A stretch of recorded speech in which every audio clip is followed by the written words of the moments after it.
Hey everyone, welcome back and happy Thursday. All right, guys, well, we have our live recap for Vanderpump Rules today at 12 p.m. Eastern. Now, that's going to be with the Vanderpump Rules Party Podcast, Sarah and Holly, and I absolutely cannot wait. So, just a little bit of a tidbit. They were there, or at least one of them was, I believe, when Sheena was leaving court yesterday. They have a fantastic podcast where they talk all things Vanderpump Rules. So, I thought in my head, we've had some pretty amazing guests so far to collaborate with. Why not add them to the lineup? So you guys don't want to miss it. Now we're back to talk about Ariana Madix, who literally lost her shit.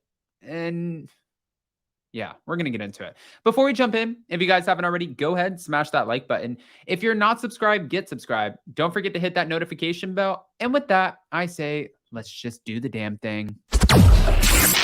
It's time for all your binge-worthy pop culture news. Welcome to Up and Adam. All right, guys. So I wanted to get into this because I don't know if you watched last night's episode. Now, after every Vanderpump Rules and Real Housewives of New Jersey, because those are our two main trending, I guess, shows on Bravo right now, on Up and Adam Channel 2, we do an after party, right? So last night we were talking about this a little bit, and then today we're going to do our full recap. But it's just wild because last night's episode, it seemed like James was not going to win with anyone. Obviously, everyone thinks that this comes down to the alcohol of it all, but it's even more cringy watching all of this through the different lens, right? Like seeing Ariana, and she's so excited to go to Mexico because she gets to steal Tom Sandoval all to, herself. And Tom is busy opening this bar, so she finally gets quality time with him because he's been busy. He has a band, he has a bar. So a little bit of time that she gets with him, she's like, I'm excited. Little did she know he had a band, a bar, and an affair. Let's get into it. Poor Ariana. Again, the James of it all. Ariana Madix called out James Kennedy for being fucking rude during a heated argument last night. Thank you, page 6. I wish you could hear your tone of voice when you speak to me because you've been very fucking rude to me. And that's what she told James during Brock and Sheena's wedding festivities in Mexico. To be fair, listen, I've known James for 10 years. And does he have the ability to pop off?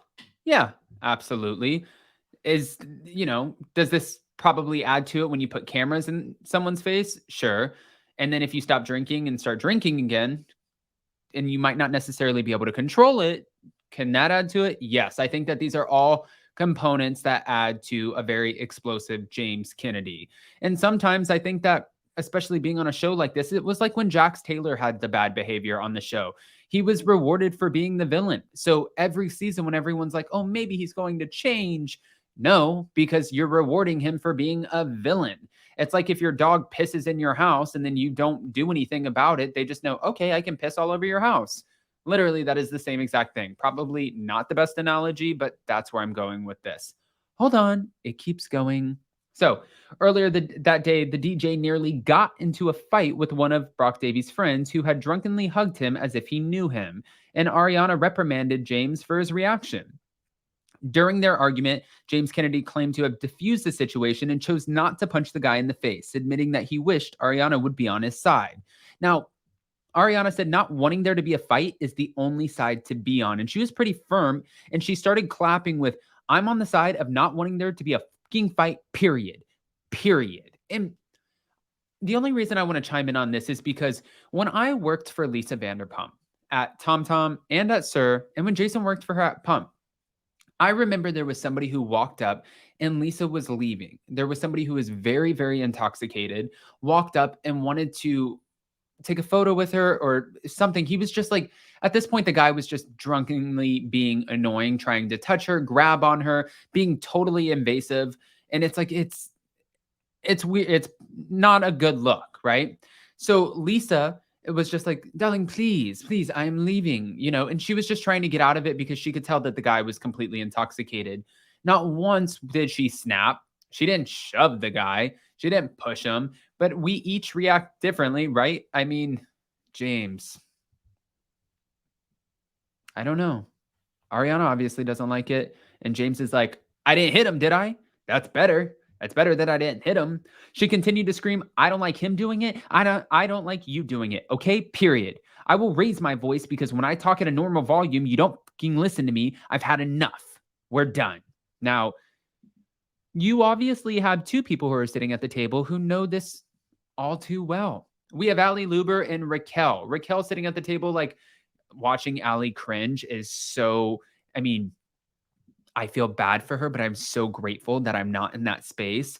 And Ali sitting there like, please, somebody get me out of this situation. Because James is just excited that he's like, I didn't hit him. I controlled myself. I didn't punch the guy in the face. And Ali's looking at him like, well, that's a good thing. Good for you. You shouldn't be punching anybody in the face. I just wonder when some of these people, like maybe even like an Ali or anyone who comes on to the show and it's their first season and they might date somebody else who's on the show. Like when Ariana first started dating Tom and then her parents start watching the show, or her mother, when her mother started watching the show. I just wonder, like, what do your parents or your family members think when they see some of this explosive behavior? Like, what do they think in their mind? Can they compartmentalize and know that it's just a TV show? Or do they have concern, like, if you're willing to be that explosive or if you have the ability to be that explosive, what are you doing that we don't see on camera? I mean, I think about weird shit though, just to be fair. I always think about the weird stuff. Okay, hold on. I'm going to keep going. So, Lala Kent also got involved in their fight and claimed that James Kennedy almost shoved a separate guy to the ground. No, I didn't. Pick your fucking words carefully right now. That's what James told Kent, Lala. He warned her, to which she responded by threatening to come across the goddamn table and knock your fucking ass out.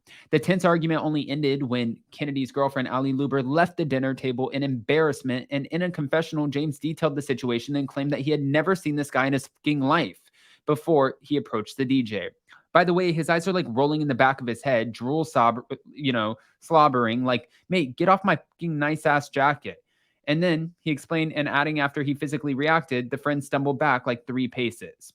Ariana then got upset with him for treating one of Sheena Shea's wedding guests like that. And he said, I should have fucking Will Smith backhanded his fucking bitch ass.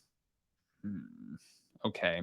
In her own confessional, Ali Luber said, I cannot sit here and watch James act like this. It makes me question everything. Why am I in Mexico and who is the person that I'm dating? Now, James Kennedy's ex-fiancee Raquel also chimed in on the situation, and this was during a confessional interview, admitting that watching Ali cringe with embarrassment over how James is acting right now makes her so happy that that is not her anymore.